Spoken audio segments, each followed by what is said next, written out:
The grim Black Shuck. It was a dark, foggy night, as it really should be whenever something eerie happens.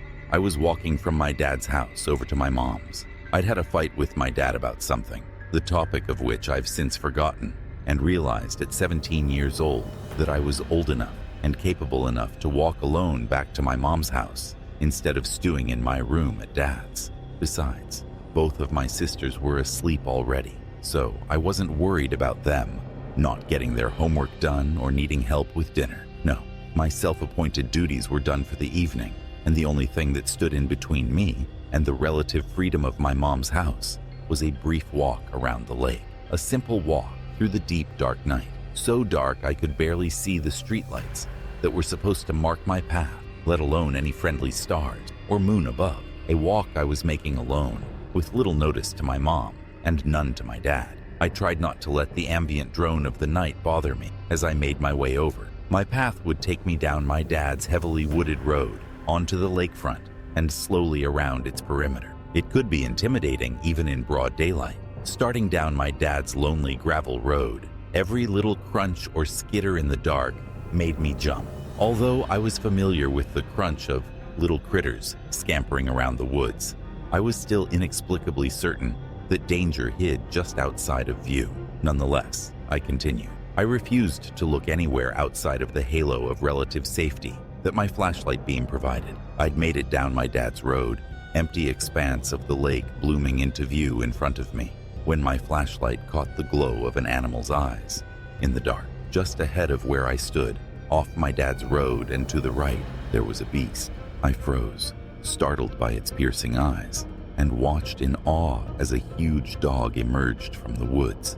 It was nothing but a mass of long black fur, standing as tall as a Saint Bernard. In spite of its apparent size, it hadn't made a single sound to betray its presence, as if it had simply appeared out of thin air. If I hadn't known better, I would have thought it was a lithe, bloodthirsty wolf, and it was approaching me. Though I had grown up with cats, I knew enough about dogs to know that they could be dangerous. Even familiar dogs needed to be greeted in a safe, appropriate manner if you didn't want to get bitten. And though he seemed to be in good spirits, huge tail wagging lazily, I really didn't want to run the risk of getting bitten by a dog that seemed to outweigh me by at least 30 pounds. "Oh," I exclaimed, and the dog looked up. "Hi there, buddy." I tried to keep my tone as syrupy sweet and calm as possible, even as the dog nuzzled my hand with his wet nose.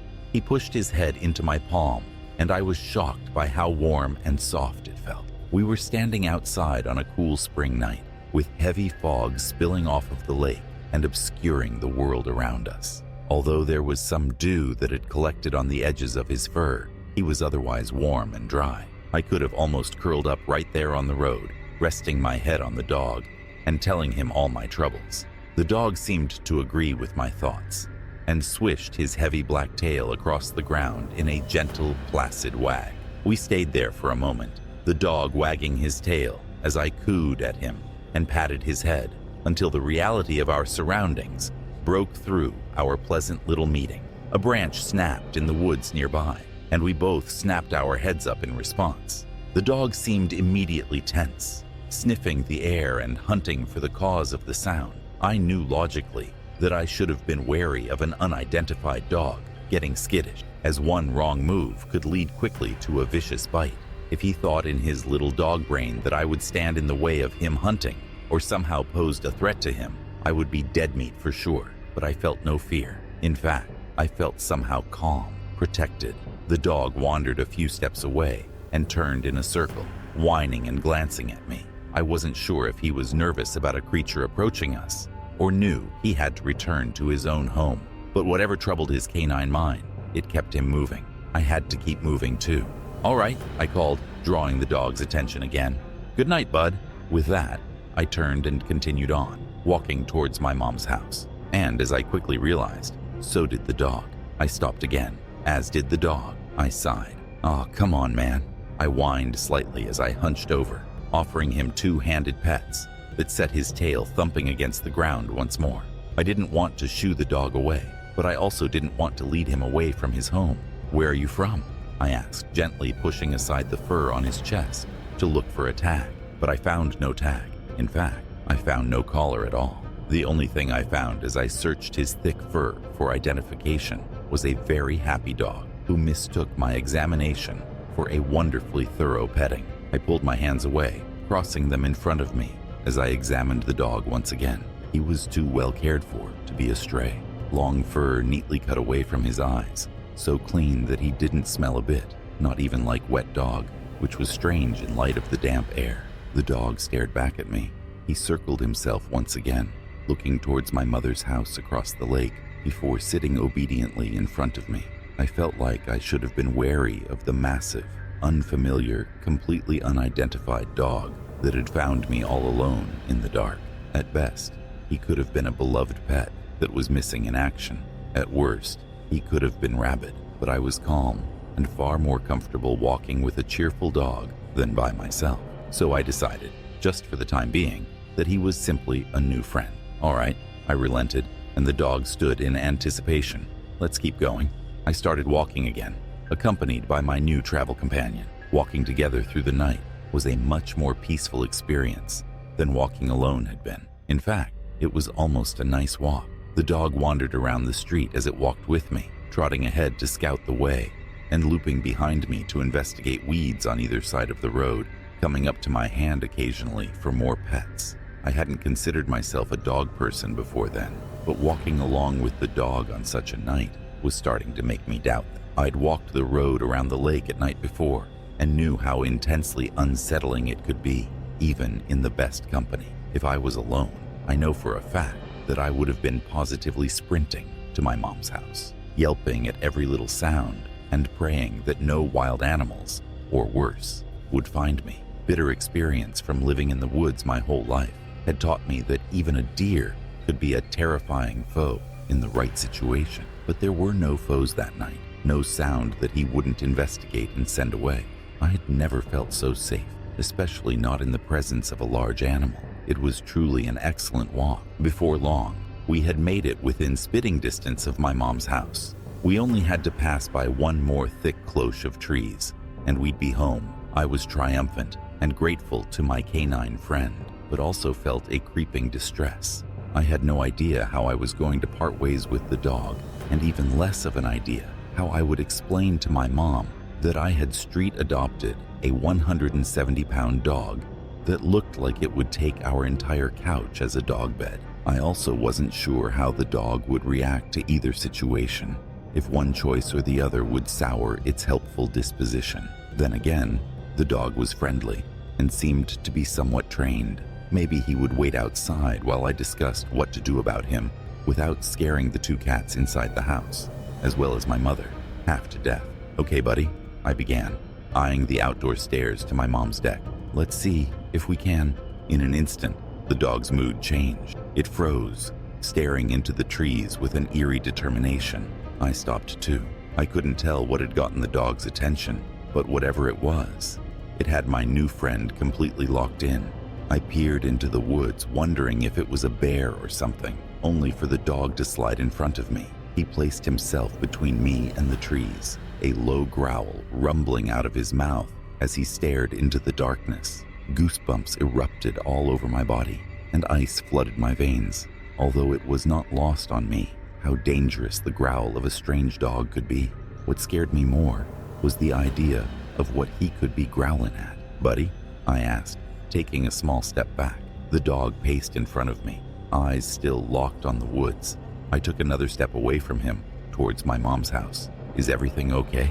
I held my hands up, trying to profess a peaceful, calming tone to the tense dog.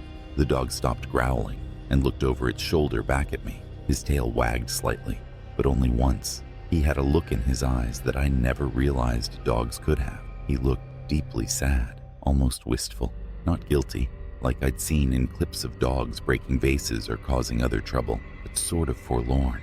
I realized that there was a strange intelligence behind those eyes, more than just that of a clever dog. Something crashed in the woods, something big. I yelped, stumbling as I leapt away from the trees. Another crash rang out closer. Massive, heavy footfalls approached us, louder than that of any creature I had ever heard.